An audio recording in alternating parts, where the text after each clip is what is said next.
Hey, it's Carrie. Welcome back to the next segment of our Silvernest Community Leadership Development Program. I'm delighted to introduce Peter Kaldes, who is the President and CEO of the South Florida Institute on Aging. They have been working with Silvernest. We're going to hear a little bit about that in our conversation. Peter himself is an executive with 17 years of global expertise, including as an Obama White House International Economic Advisor, JP Morgan Chase Corporate Responsibility Senior Executive, and International Trade and Arbitration Attorney. Currently, with the South Florida Institute on Aging, they are transforming a half-century-old nonprofit into an innovative think and act tank, which we're going to learn a little bit about, to improve economic and social insights and services to empower people as they age. This is exciting. So thank you so much for being with us today and sharing a little bit about your insights and expertise. Well, thank you for having me. So let's begin with this super intriguing description of what you are innovating here with the South Florida Institute on Aging. Give us an introduction to what it is and where you're bringing it to be. So about 3 years ago, I joined the organization, and it was a 50-plus-year-old organization that basically, at its simplest, provided volunteer opportunities to seniors. The problem is, it was a model that was based on what started in 1965. And so today's senior is very different from the senior of 1965. And what struck me was that in South Florida, you'd think, being the epicenter of aging, that they would know how to innovate around aging issues. And that's true, for the most part, around healthcare and the biology of aging. We've got some great long-term care facilities. We have some amazing insurance companies that are down here. Our hospital system, our healthcare system is excellent. But it's at the expense of our social and economic needs of our aging population. And what I mean by that is, we're so focused and almost obsessed, if you will, with the biology of aging, that we forget that sometimes people just need a friend to talk to, or need to learn how to use technology, or just want to learn that extra skill to have that extra paying job, because guess what? They're living longer and they're going to run out of money. So the South Florida Institute on Aging was born out of a response to meet the demand for, one, thought leadership in the community, particularly in South Florida, around socioeconomic issues, and two, social services that relate to socioeconomic needs. About a year and a half ago, Sophia was born, and we're really excited to be filling a gap, if you will, in the market. Mm-hmm. What's been the response so far that you've seen from the grassroots community? What are you finding they're most intrigued by? What are they most freaked out about as they get older? What's the beat on the street? Well, the first response is, wait, don't we have something like this? Isn't there someone already thinking about these things for our community? And the short answer is no. The short answer is absolutely not. And that's in part because of the healthcare conversation I told you about before. But it's also in part because for so many years, our aging policies and services have been driven by government dollars and government investments. And sometimes government dollars and investments don't allow for much innovation. And so there hasn't been this new way of thinking in supporting our aging community. So that's been the first major response. The second is the recognition that everyone's aging and no one wants to be where their parents were, right? Everyone wants to know how to use the latest iPad. Everyone wants to make sure that they have the retirement savings that they need to live another 25, 30 years. And so it's the self-interest in individuals who are really most excited about supporting Sophia and the work that we're doing. That's fantastic. And what a great model. That I think some of the things that you're doing is very similar to what the accomplishments and goals are for this Silvernest Community Development Leadership Program, is to inspire a grassroots initiative to bring people together to discuss these topics, because it's not something that's flashing across CNN, and it's actually not something you would even think about to search for on Google. And yet there's a lot of things that people want to talk about and they want to discuss and they want to engage. And we've heard over and over again that there's a lot of confusion about how do we network anymore in the community. If we're not working and we don't want to go to the senior center to work out, like where do we go? Where do we go to find each other and to network? So Talk to us a little bit about that. How have you helped to promote those opportunities to bring folks together? Right. So I think that's critically important is how do you make sure that there are opportunities for people to remain socially engaged, right? And I think at Sophia, we're really proud of two of our pillars of work. One is our civic engagement pillar, which allows people to volunteer in the community. We have opportunities for people to volunteer with school children, to teach them to learn how to read, to mentor them with some life skills. We also offer opportunities for veterans to help other veterans who may have been caught up in the legal system or in the court system, and they help them with life coaching, basically. And then finally, those skilled volunteers who are basically, retired executives who were formerly extraordinarily important and find that in retired life, they aren't, and they're living in South Florida and they get bored very easily. And so what we do is we offer them opportunities to work with other nonprofits in the community to use their skills and build the nonprofit's capacity. Brilliant. That is brilliant. Well, one of the dynamics that we've been discussing with each of the experts is your perspective on the growing concerns around social isolation and loneliness. And it is hitting at every economic sector, that the way our lives have been organized now, it's easier to just text somebody than to go see them. And people may have limited resources to get out and about, go to concerts or events. So it's real, and the health impacts are becoming more and more known to us as a society. So from your perspective, what have you learned about the health risks of not staying engaged and social and retracting in our lives? We're spending more and more time by ourselves. There's a famous statistic that I know everyone cites, which is social isolation is equivalent to smoking 15 cigarettes a day. And I think there is, while I haven't seen the science behind that, I do believe it because anecdotally you see people from all walks of life who are socially isolated. They will eat less. They will network less. They will increase their admission to the ER just to have someone to talk to. And if you sort of move up the socioeconomic ladder, similar things happen to people who are otherwise extraordinarily successful in their careers, had a bunch of children, have grandkids, and yet still are socially isolated because they're not engaged. So the health risks are severe. It ranges everywhere from early mental health issues, early depression, to confusing it with early on stage dementia. And then if it is dementia, you're not doing anything about it. It leads to anxiety issues. We've seen a lot of that. And particularly when you put people into new situations, particularly in our case where we offer volunteer opportunities, we have to offer 40 hours worth of training to teach people how to come out of their shell again and be socially active. So there are real science-based risks associated with social isolation. Mm-hmm. And how great to provide some tools to help that re-engagement process of coming out and having these conversations that are so important, or finding affinity groups, finding those who share the same interests that you might, and using that as a platform for coming together.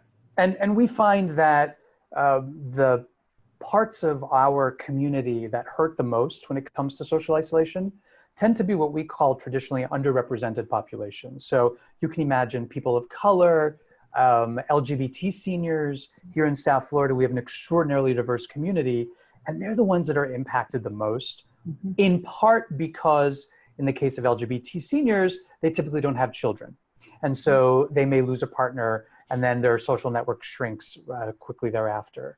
In the case of underrepresented populations, in South Florida, for example, where we have a strong Spanish-speaking population or Creole-speaking population, it's almost forbidden to admit that you're a lonely, isolated senior. It's a cultural issue that we have to overcome.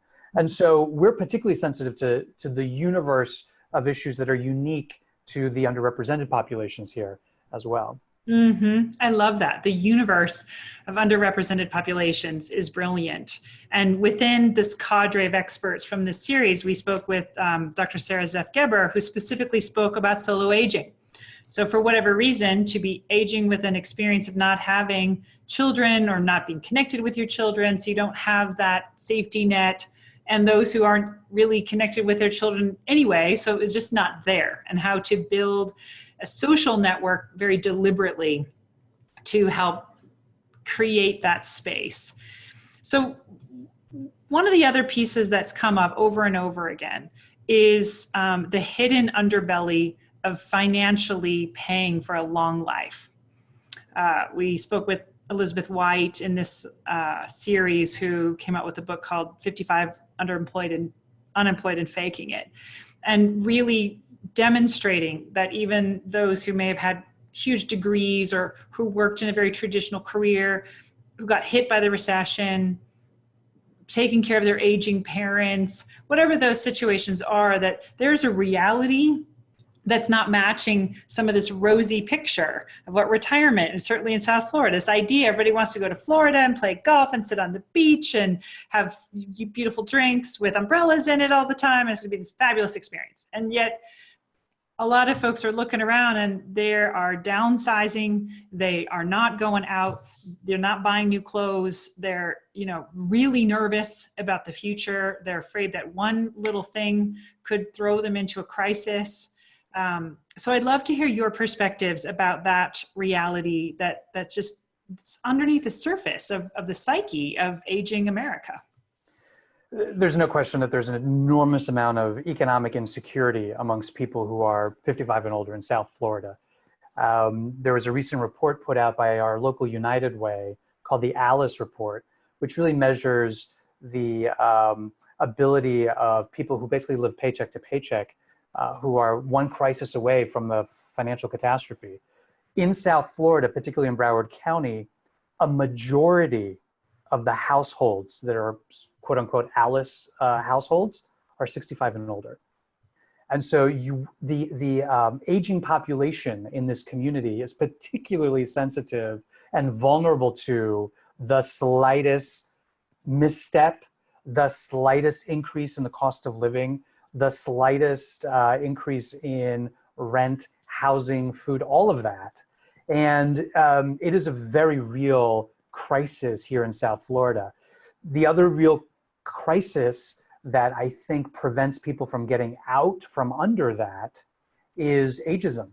Mm-hmm. I think ageism is layered on top of everything that we do. And we could talk for hours about Hollywood and Madison Avenue and how we're perceived when we age. But I think ageism really impacts the workplace. Mm-hmm. And people who have a tremendous skill set are often overlooked because of their age, which is a huge mistake, because I would argue in some cases, those people could probably be cheaper to employ, where you don't have to actually worry about a lot of the extreme costs because they're willing to be more flexible. But I think we have such an ageist view of employment mm-hmm. that particularly in a place like South Florida, which is not terribly progressive when it comes to employment practices and HR practices, there's a lot of work to do to be able to lift some of these people out from the financial insecurity that they face. Mm-hmm. It's a perfect segue to this next conversation about where we live and housing, that many adults have found that they would like to work and they have an opportunity to work at a part-time level or consulting level or full-time, but they can't find a job. Or there are those who really don't want to work. They want to have flexibility so that they can take care of their grandchildren, their aging parents, or just through their own personal preferences. So those folks have been looking for alternative ways to derive revenue because, the three-legged stool of pension and Social Security and savings isn't there. It's not enough, or you don't have it. So housing became this interesting intersection of these situations, which was where Silvernest was born, which was taking a look at the housing stock in our country being very heavily driven in the last 50 years towards single family living. And this idea that as soon as you're 18, you move out and you live in your own apartment, and then you get married and you have your kids, or you don't, or you live an adult life, and then you're an empty nester, or you're a solo ager, and then you're older and you go to where? This intergenerational housing concept is beginning to have a rebound effect. And this idea of boarders, homemates, roommates, Airbnb, there's the gig economy is beginning to infiltrate our consciousness, so that we're beginning to recognize that our home could actually be a source of revenue.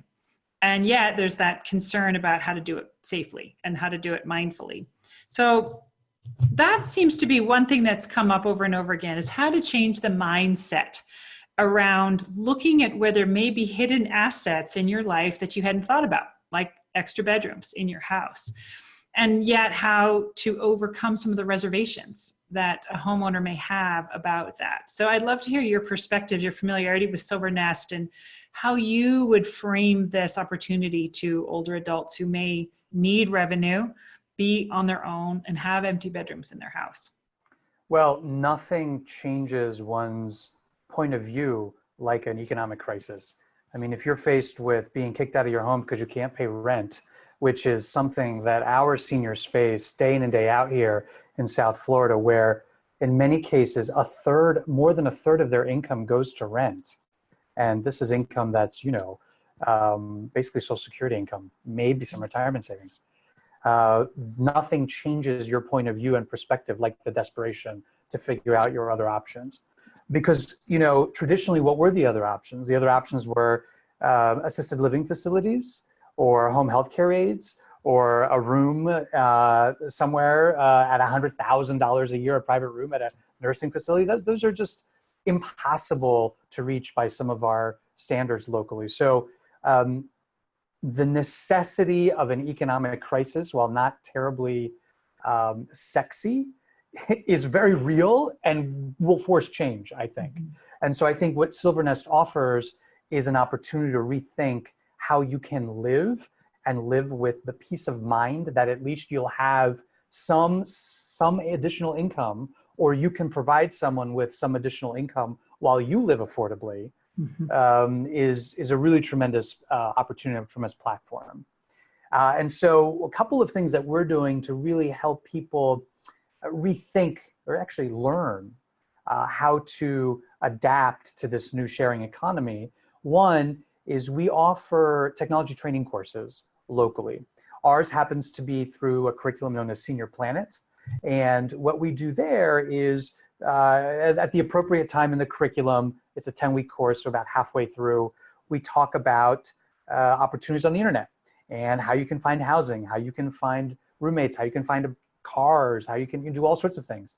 And we are introducing a chapter on the sharing economy and talking about what does it mean to share, and getting over this sense of wastefulness and the need to be not to be so the need to be more frugal with some of your resources, but then also recognize you can actually generate income off of what you own already. And so we do classes on the sharing economy, talk about Uber, Lyft, Silvernest as well, of course.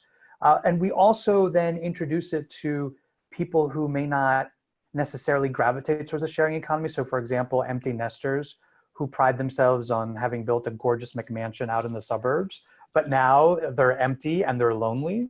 And so what we talk to them is, you can actually demonstrate to your kids that you know what you're doing by putting your home online and generating the kind of revenue that you could use. So I think there's multifaceted ways to approach changing culture, but I think the common denominator is that there is a very real economic crisis, mm-hmm. and there's no better way right now to overcome than that with the sharing economy. So well said. So my last question for you is a little bit about how you were in the Obama administration, you're doing civic engagement. Obviously, this is something that is a core tenet in your work. And it's so important for so many reasons that I'd love to hear your voice of encouragement to those who are listening to this talk. Either they are already a community leader, they've held their hands, they want to be a community leader with Silvernest, or they're hearing this in their community and they're kind of getting fired up about the idea, because this is a grassroots effort. Aging happens at home and happens in your neighborhood, and how we manage our communities is something that happens one household at a time. So I'd love to hear your words of encouragement to inspire other older adults to get involved in creating a more connected and interconnected community for all ages. Well, I like to say that when people meet me for the first time and they learn that I run an aging organization, they're often surprised at how young I look. And I like to say that I'm investing in my future. Mhm. And I think one of the amazing things that the baby boomer generation is credited with is really owning their generation in a way that prior generations just sort of went with the status quo. And I think there's opportunity right now. If you're a baby boomer or an older Gen Xer, there's a real opportunity to define your future. It's one, throwing out principles of ageism. I think that's first and foremost. Being able to be okay with the fact that, you know what, you've got graying hair and it looks fabulous and you should be able to own it. And everyone should be proud of the fact that, guess what, you made it this far. I mean, you're aging because that means you're living. And I think we just have to rethink how we talk about aging and how it should be more of an accomplishment to age rather than a detriment. Mhm. So I think that's what would get me fired up, is knowing that there is hope, there is opportunity, and people are listening, and the big, important, powerful people are listening. For example, Hollywood's listening. You look at the success of programming from Netflix, for example, that are relying on 70-year-old Hollywood actors who are putting on some really fabulous, really powerful storylines and telling really good stories. And companies are making money off of that.